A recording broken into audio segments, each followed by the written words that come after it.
Ya, shalom, saudaraku yang dikasihi Tuhan. Kembali kita pada sesi pelajaran Alkitab yang keenam mengenai baptisan air. Dikatakan di sini saya menerima baptisan air. Baptisan air adalah amanat agung Tuhan.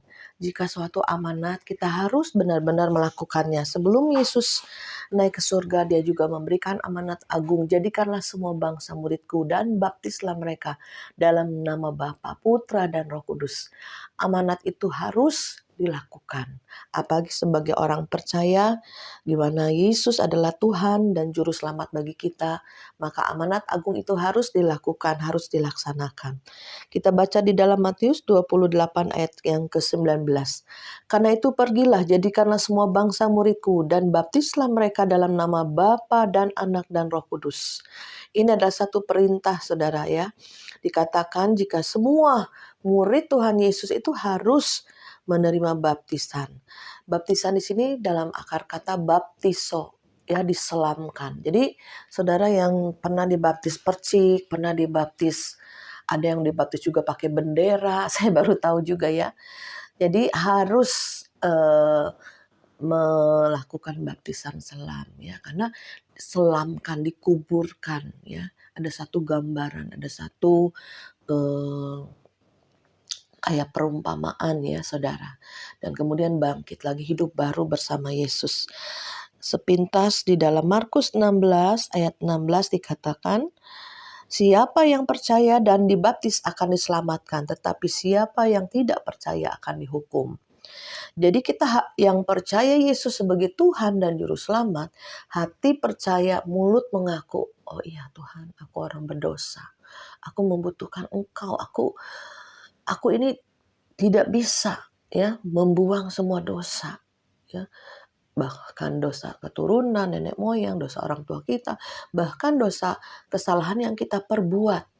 Jadi kita harus mengakui dosa kita dan minta pengampunan kepada Tuhan Yesus, dan kita katakan, Tuhan, semua dosa kesalahan saya sudah Kau tanggung di atas kayu salib. Sekarang Tuhan, masuklah dalam hatiku, menguasai hidupku, dan aku mau hidup baru bersama Yesus. Ya, barang siapa percaya dan dibaptis akan diselamatkan, tetapi siapa yang tidak percaya akan dihukum. Jadi saudara seperti Kristen progresif ya, maksudnya dia berbuat baik banyak, dikatakan bisa masuk surga. Ini hati-hati saudara, banyak sekali video-video yang penyesatan-penyesatan di akhir zaman ini banyak ya saudara. Saya juga kemarin menemukan satu video tuh seperti Kristen progresif, asal lu beramal banyak, lu bisa masuk surga gitu ya, hati-hati. Sedangkan dikatakan surga itu milik Tuhan Yesus. Kamu tidak bisa masuk surga kalau ada sedikit pun dosa, kesalahan, ya cacat, celah, noda. Tuhan itu maha kudus. Surga itu maha mulia. Ya nggak mungkin bisa masuk manusia itu tanpa salib Yesus, tanpa darah Yesus. Karena akan terbakar hangus, saudara. Jadi kita harus sayang, makanya harus memberitakan Injil ya bagi orang-orang, apalagi orang-orang yang baik. Saya juga suka berpikir, merenung ya, Tuhan kasihan ya mereka yang sudah beramal banyak, sudah berbuat baik ya, tapi mereka masuk neraka ya, karena kebaikan manusia dikatakan seperti kain kotor. Di mata Tuhan itu tidak ada gunanya ya saudara. Jadi kita harus memberitakan Injil, mengabarkan kabar baik, memberitahukan hanya ada satu jalan menuju keselamatan, menuju surga, yaitu melalui darah Yesus, melalui pengampunannya di atas kayu salib. Barang siapa yang menerima, diberikan kuasa untuk hidup benar, hidup kudus. Mungkin banyak orang yang baik, tapi tidak banyak orang yang benar. Ya, kita harus dibenarkan oleh kuasa darah Yesus, maka kita bisa berbuat baik. Itu ya beda kekristenan dengan agama-agama lain. Kembali lagi tadi ya, karena kemarin waktu acara di persekutuan doa keputus ya, baterainya low, ini saya sambung ya kembali ya. Nah kita baca yang tadi Markus 16 ayat 16 sudah kita baca, siapa yang percaya akan dibaptis, siapa yang percaya dan dibaptis akan diselamatkan, tetapi siapa yang tidak percaya akan dihukum. Baptisan bukan pilihan, tetapi perintah Tuhan bagi setiap orang percaya. Apa makna sesungguhnya Untuk apa kita dibaptis? Nah, makna baptisan kita baca di dalam Roma 6 ayat 3 sampai 14. Kita baca bersama-sama. Saudara, setiap sesi baca pembelajaran firman Tuhan, sebaiknya kita buka ayat juga ya, sama-sama di rumah. Karena ini ada 10 sesi, saya percaya di dalam sesi-sesi ini kita bisa belajar lebih dalam. Apalagi yang baru percaya Tuhan Yesus, saya anjurkan untuk mengikuti dari sesi pertama. Nah, ini sesi ke-6 sampai ke-10, sampai baptisan air dulu ya. Karena ada juga beberapa orang yang rindu, tapi dia nggak bisa ikut acara. Kadang kita kan ada acaranya ya, bahkan acara puncaknya kita retret bersama ya. Tapi kalau yang belum ada waktu bisa mengikuti dari rumah ya, dari rumah ke rumah, nonton video YouTube belajar firman Tuhan ini supaya lebih kuat, ada berakar di dalam Tuhan, sehingga pada waktu kegoncangan datang tidak mudah murtad, apalagi pada waktu pengajaran sesat datang. Nah, itu hati-hati, kita bisa mengerti ya kebenaran. Kita baca di dalam Roma 6 ayat yang ketiga sampai 14.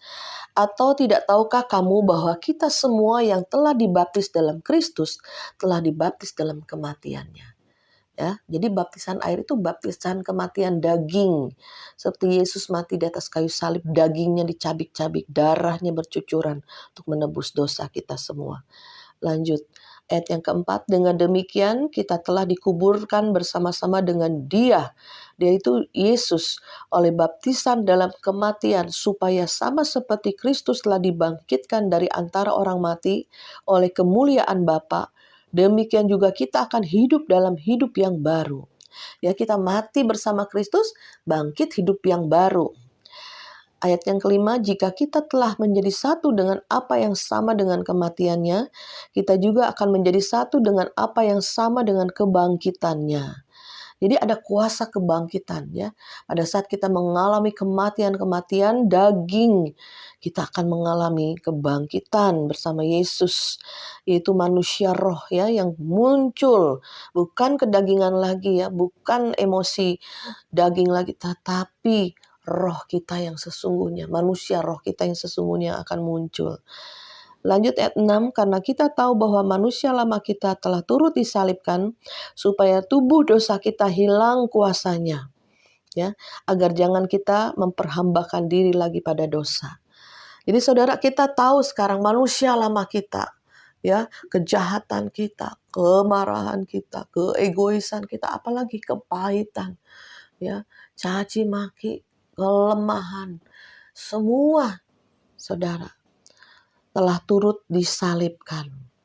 Ya, jadi kalau kita sudah di dalam Tuhan, bangkit hidup baru, ada sesuatu yang baru ya, yang kita harus munculkan, hasilkan buah-buah pertobatan ya.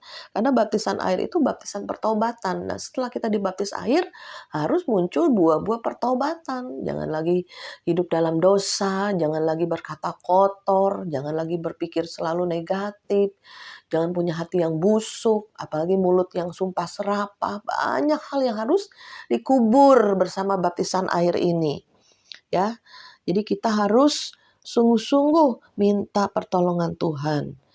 Karena kita tahu bahwa manusia lama kita telah turut disalibkan supaya tubuh dosa kita hilang kuasanya. Berarti ada kuasa dosa di dalam tubuh orang-orang yang belum bertobat. Ya.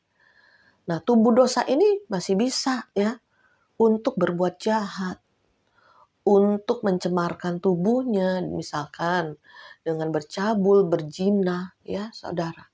Itu merusak tubuh, itu membuat tubuh berdosa. Tetapi dikatakan supaya tubuh dosa kita hilang kuasanya agar jangan kita memperhambakan diri lagi kepada dosa. Ya, jangan menjadi hamba dosa. Bahkan ada orang yang jahat menikmati dosa.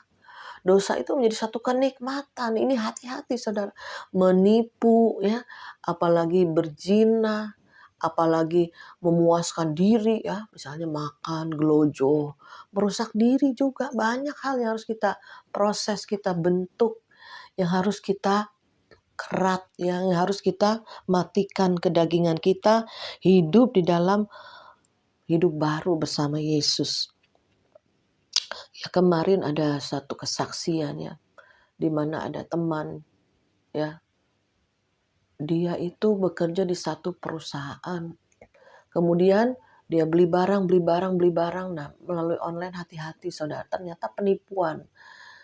Barangnya nggak dikirim, uangnya udah disetor, saudara. Banyak sampai berapa ya, 12-13 juta, saudara. Nah, ini yang pegawai ini harus menanggung, harus menggantikan pada perusahaan karena kecerobohan, kelalaian, atau ini namanya penipuan, ya saudara.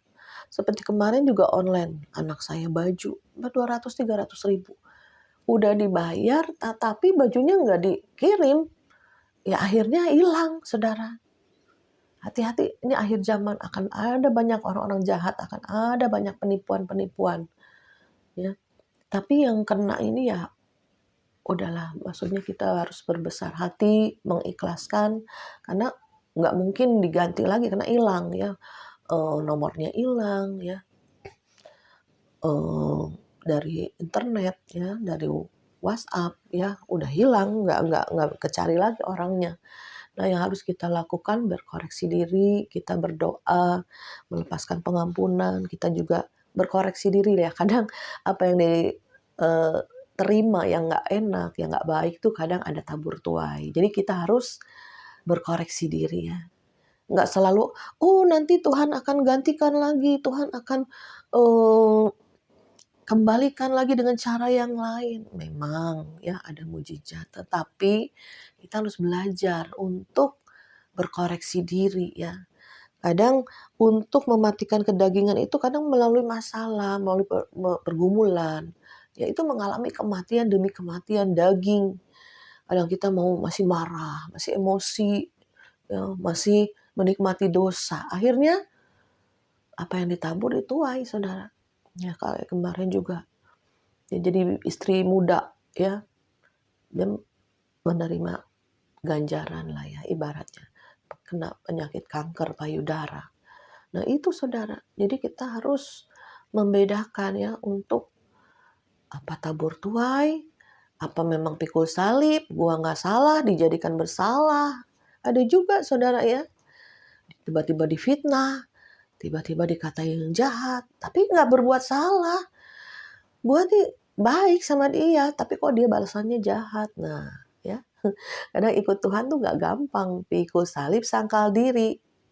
Ya saya juga ngobrol sama temen ya, kadang sama pelayanan enak loh kalau misalkan ikut Tuhan, diberkati berlimpah, semua serba ada promosi ya kan, uang banyak berlimpah, ya tabungan, apa semua oke, kesehatan oke, gampang, nggak kita menerimanya dengan sukacita. Siapa sih yang mau susah, siapa sih yang mau miskin, nggak ada kan saudara. Ya kalau untuk zona nyaman, semua serba ada, serba enak, nggak usah belajar itu saudara ya. Menerima dengan sukacita, bahkan bisa hilang ya, terhilang di dalam kelimpahan. Hati-hati juga zona nyaman ya, serba ada, serba enak, gak ada kesusahan, gak ada kesulitan. Hati-hati terlena ya saudara. Maka oleh sebab itu Tuhan izinkan masalah demi masalah untuk membentuk, memproses kita ya. Maka dikatakan ayat yang tadi, jangan menyukai dosa, jangan menikmati dosa. Hati-hati ini ya, dosa itu jadi satu kenikmatan. Bahkan saya bilang, jadi orang Kristen susah, ini nggak boleh, itu nggak boleh. Ya, banyak beberapa orang tuh ngomong sama saya, jadi orang Kristen susah ya, ini nggak boleh, itu nggak boleh. Bahkan kemarin nih, ini cerita ya kesaksian, saya ke Manado, ketemu subscriber. Jadi kemanapun saya pergi ya, kadang, oh iya di situ ada subscriber saya temuin, ngobrol, kita doa, urapin dia kembali rohnya menyala-nyala. Bahkan dia awal tahun ini terima baptisan Roh Kudus. Puji Tuhan, ada kemajuan demi kemajuan mengikuti Yesus ya. Karena mengikuti Yesus itu suatu perjalanan, bukan agama. Ya, pertama Tuhan Yesus di abad pertama itu tidak bawa agama, tapi membawa keselamatan, kabar baik ya. Nah, ketemu nih di Manado ya satu teman. "Bu Maria tolong doain suami saya belum sungguh-sungguh dalam Tuhan. Kalau dia istrinya ini sungguh-sungguh dalam Tuhan, cinta Tuhan sekali." Anaknya ada, 4 saudara ya. Nah, di situ repot dia mengasuh anak-anaknya.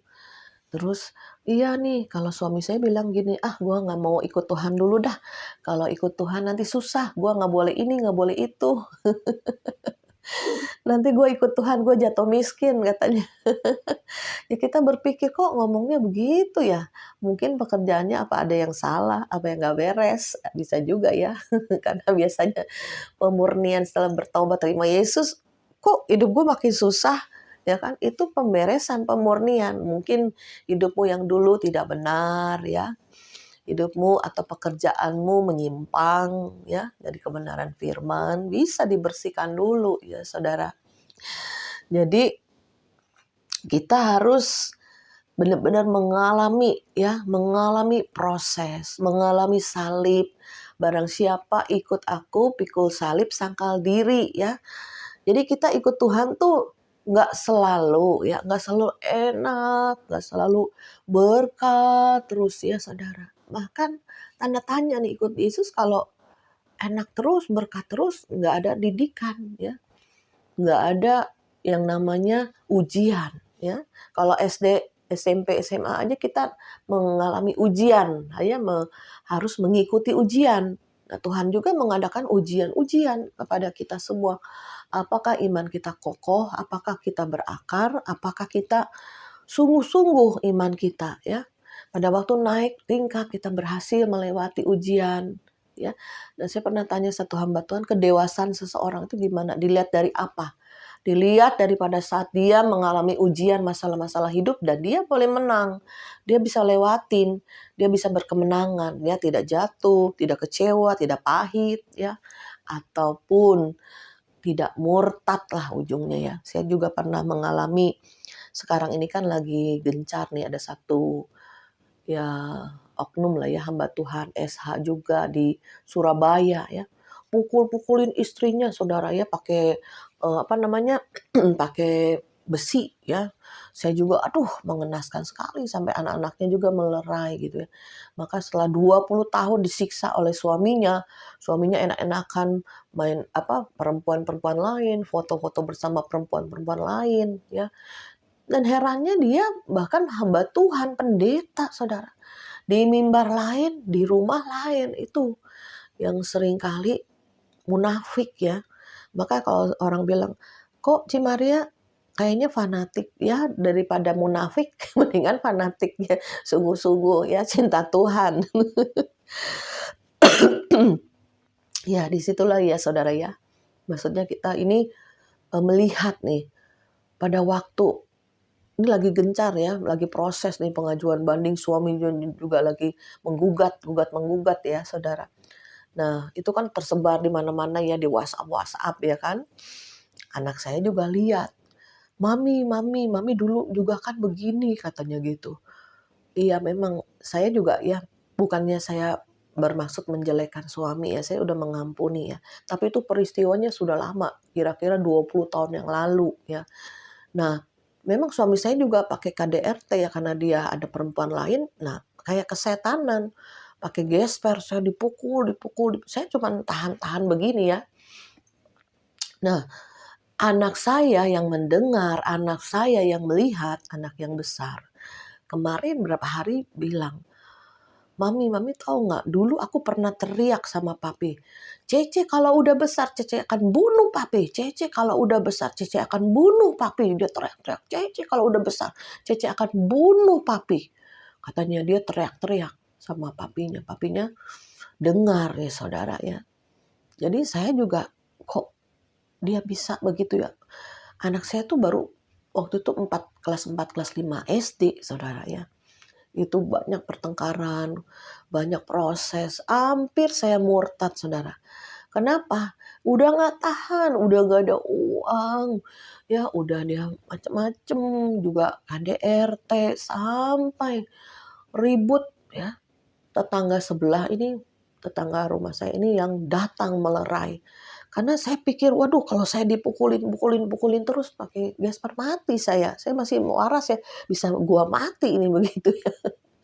Waktu itu ya sedih juga ya kok suami bisa gitu ya mukulin istri kita gitu ya.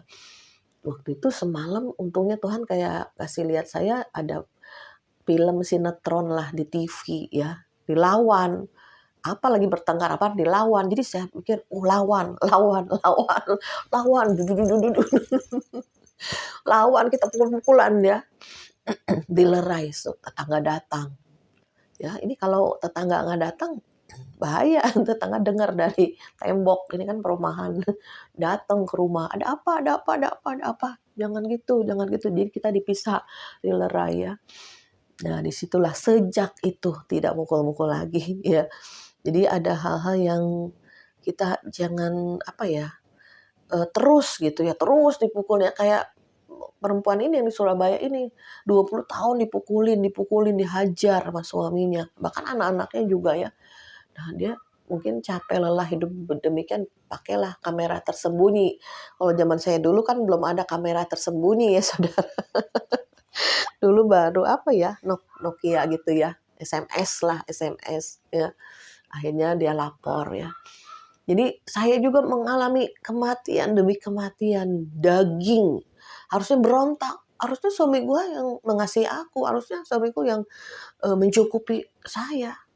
Ya, saya nangis, nangis, nangis, nangis di toko. Air mata ini terus sampai 3 bulan seperti Eloi, Eloi lama sabachthani Tuhan, Tuhan di mana engkau Tuhan, di mana engkau Tuhan. Saya terus mencari Tuhan tapi kosong, tapi gelap, tapi nggak ada Tuhan. Itulah pencarian yang terdalam ya. Dalam hidup saya udah mau tinggalin anak, udah deh. Kalau lu nggak mau tinggalin perempuan itu, saya udah buang-buang semua baju suami saya ya. Udah kamu keluar aja. Kalau kamu pilih saya atau dia gitu kan. Udah kamu keluar sono gitu kan. Tapi dia nggak mau. Ya udah kalau kamu nggak mau keluar dari rumah ini, saya yang keluar. Saya udah siapin koper, siapin baju ya. Saya mau pergilah tinggalin suami anak-anak karena udah hidup kayak di neraka, saudara ya.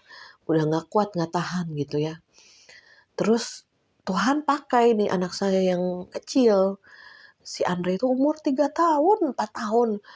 Dia tahu saya udah bawa koper, baju-baju, saya udah mau pergi lah, udah tinggalinnya, udah orang kayak orang tuh ibaratnya hun-hun. Hun-hun tuh udah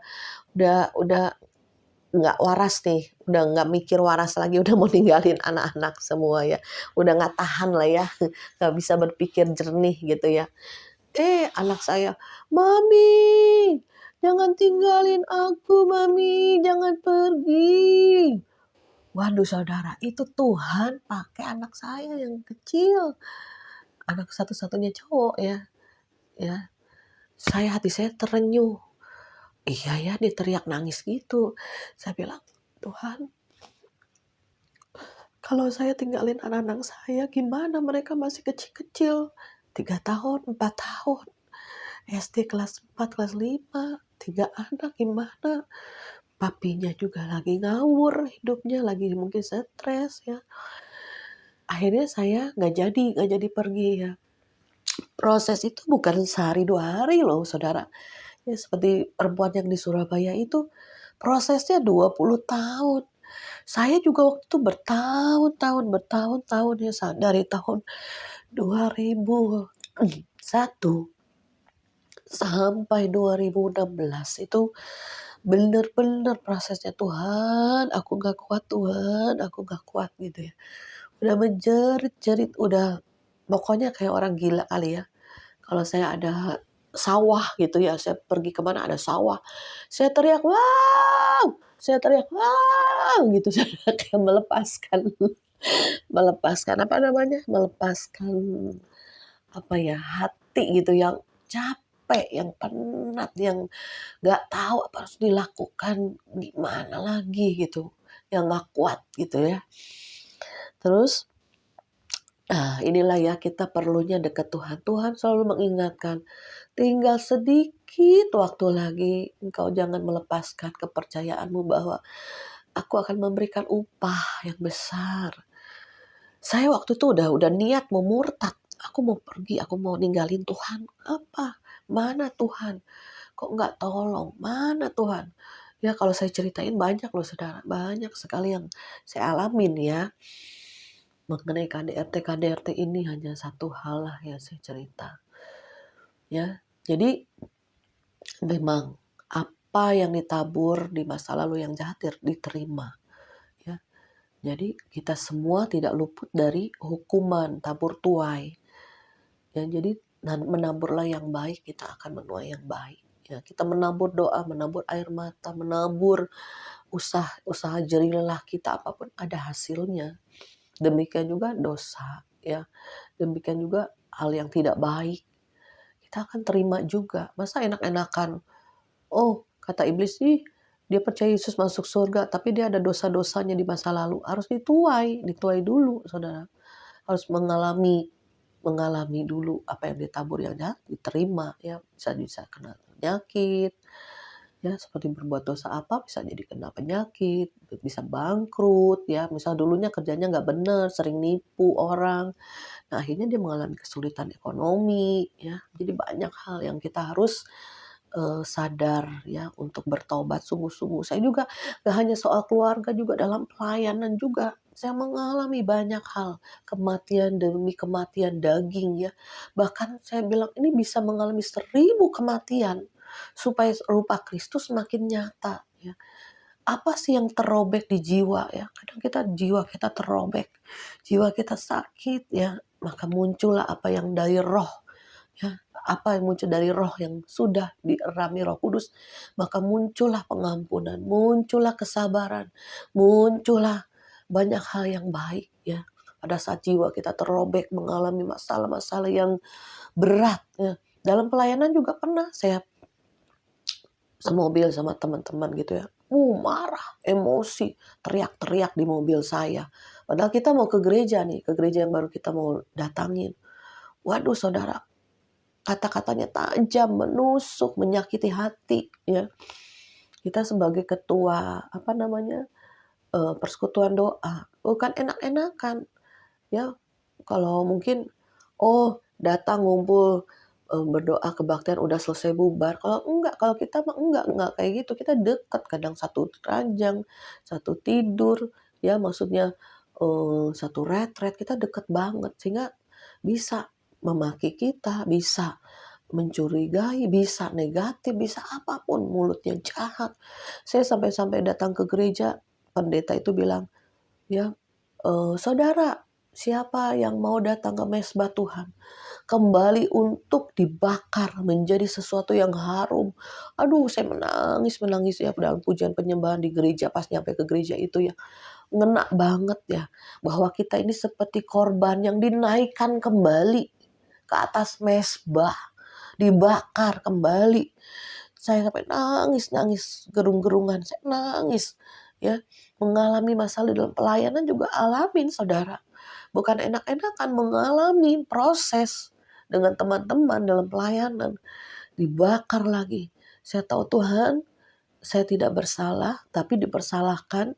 Itulah ya, nggak gampang saudara. Kita nggak salah, tapi difitnah. Kita nggak salah, tetapi di negatif. Kita nggak salah, tapi dimaki-maki. Ya, pernah hal sampai seperti itu. Ya saudara, kembali lagi kita naik ke mesbah Tuhan, kembali lagi kita disalib, kembali kita lagi untuk diremukkan, kembali kita untuk dibakar ya, supaya menjadi emas yang murni. Itu mengalami pembakaran dengan suhu tertentu 1000 derajat, kotoran-kotoran keluar ya. Makanya saya waktu itu saya menangis, Tuhan ini aku Tuhan, kembali lagi naik ke mesbah-Mu, kembali aku mau dihajar, diremukkan, dibakar supaya rupa Kristus makin nyata. Aku mau mengampuni, aku mau mengasihi, aku tidak mau membalas kejahatan dengan kejahatan. Kembali itu dupa dibakar, menjadi satu keharuman bagi Tuhan. Aku tahu Tuhan bertata di atas, melihat ke bawah ya, dan Dia mencium bau korban kita, di mana kita mau merelakan, di mana kayak Yesus mau naik ke salib. Padahal Yesus bilang, Tuhan sebaiknya cawan ini lalu daripadaku. Nggak bisa Tuhan ya. Di mana Yesus juga Gak kuat sebagai manusia, gak kuat harus menanggung dosa seisi dunia, dia gak kuat. Tuhan, sekiranya boleh Bapak cawan ini lalu daripadaku. Tuhan Yesus saja menjerit, bahkan dikatakan tetesan keringatnya seperti darah itu karena stres yang tinggi, ya saudara. Di mana Yesus itu menanggung ya semua dosa-dosa kita. Nah, kita juga sebagai murid Yesus mengalami kematian demi kematian daging, mengalami 1000 lagi kematian, 1000 lagi penderitaan supaya rupa Kristus makin nyata. Kita kembali dibakar, kembali diproses, kembali dihajar, kembali dididik, kembali diuji, kembali dimurnikan, kembali lagi diayak, kembali lagi disaring supaya rupa Kristus makin nyata. Ya saudara, saya percaya mengikut Yesus, kemarin ada kesaksian, kok dia mengikut Yesus kok nggak enak ya, menerima sakit kanker waktu itu ya, ada ini kesaksian teman lain. Tapi dia was-was, maksudnya jangan-jangan dia murtad ya, nggak tahan. Tapi dia terus sampai meninggalnya dari sakit kanker, imannya tetap percaya Yesus. Itu yang teman saya saksikan. Jadi mengiring Yesus bukan berarti berkat, enak, kelimpahan, sehat selalu, enggak. Tapi ada juga ya, bukan berarti ikut Tuhan menderita terus, sengsara terus, enggak. Saya juga diberkatin. Suami saya juga ada baiknya, bukan gak ada baiknya. Ada sisi baiknya. Tetapi pada saat dia diproses sisi jahatnya, negatifnya, kita juga kena imbas. Kita sebagai istri juga tetap mengasihi suami, mengampuni ya. Begitulah seperti kasih Kristus, saudaraku ya. Jadi kita mengalami kematian demi kematian agar rupa Kristus semakin nyata dalam hidup kita. Mari kita tutup di dalam satu pujian. Saudara bisa ikut bersama memuji Tuhan. Bukan dengan barang fana Kau membayar dosaku, dengan darah yang mahal, tiada noda dan celah. Bukan dengan emas perak Kau menebus diriku,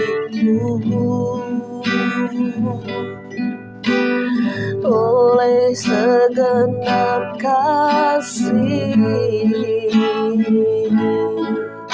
dan pengorbananmu, ku telah mati dan tinggalkan cara hidupku yang lemah. Semuanya sia-sia dan tak berarti lagi. Hidup ini ku letakkan pada mezbah-Mu ya Tuhan. Jadilah padaku seperti yang Kau ingini. Ya lama ya sandara lama ya se. Ya raba kata kuria lama ya sandara lama ya shikara lama papa ya sikara papa papa papa. Ya lama ya shikara lama tahar lama ya shiki. Biarlah kami boleh mengalami kematian demi kematian daging, agar rupa Kristus makin nyata dalam hidup kami. Kami mau dikerat, kami mau dididik, kami mau dibakar, kami merelakan hati kami kembali Tuhan. Kami percaya bahwa Tuhan yang menghajar, Tuhan yang membebak. Kau mengasihi orang-orang yang Kau hajar biarlah berbalik dan bertobat. Mengalami masalah, pergumulan, sakit, penyakit, ekonomi yang sulit. Ada banyak hubungan-hubungan yang rusak Bapa, di dalam nama Yesus. Biar kami terus kuat, kami berdiri, kami terus boleh punya kasih dan pengampunan. Kami terus boleh berjalan maju. Kami menanggalkan semua beban-beban dosa yang merintangi kami untuk berlari lebih cepat lagi. Tuhan, Kau telah mati bagi kami, Kau bangkit, Kau telah menang. Sebab itu kami pun Tuhan mengalami kematian demi kematian daging. Kami mengalami penderitaan demi penderitaan. Kami dibakar Tuhan, supaya timbul emas yang murni dalam diri kami ya Bapa. Walaupun sesakit apapun, semenderita apapun, sesulit apapun, kami terus mau berjalan, mau melangkah. Kami terus mau merangkak, bahkan kami terus Tuhan mau menggapai Engkau. Tangan-Mu Bapa yang berlubang paku, Engkau sendiri naik ke salib-Mu. Padahal Engkau tidak mau. Engkau pun kalau boleh cawan ini lalu daripadaku. Engkau berkata di atas kayu salib-Mu, Eloi, Eloi, lama sabachthani, Tuhan, Tuhan di mana Engkau? Demikian juga Tuhan, mungkin ada di antara kami yang menjerit. Di mana Tuhan pada saat aku susah? Di mana Tuhan pada saat aku sakit? Di mana Tuhan pada saat aku menderita? Mungkin saudara menjerit dan seolah-olah Tuhan tidak ada. Tapi percayalah Tuhan selalu ada. Yewa Syama Immanuel ada selalu. Bahkan pada saat mengalami masalah-masalah yang sukar, dan Engkau akan menang seperti Yesus menang. Dia bangkit dan memperoleh kemenangan. Hai maut, di mana sengat-Mu? Tidak ada lagi sengat maut, tidak ada lagi sengat penderitaan. Karena daging itu sudah mati, dikubur dalam baptisan air. Kita bangkit bersama Kristus dalam kemenangan.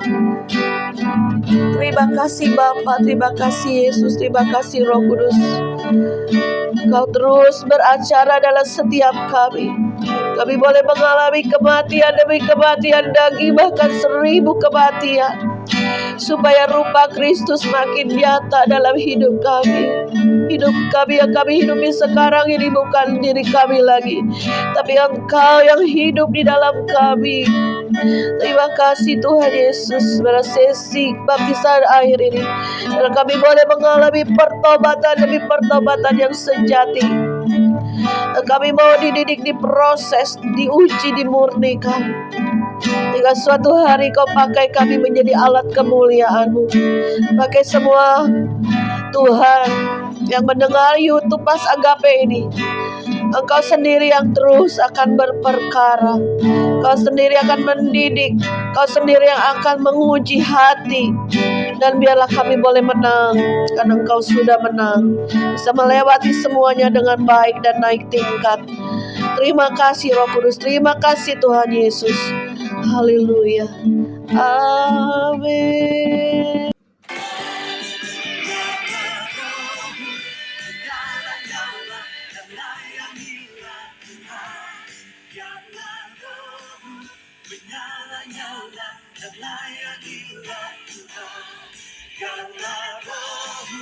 Menyala-nyala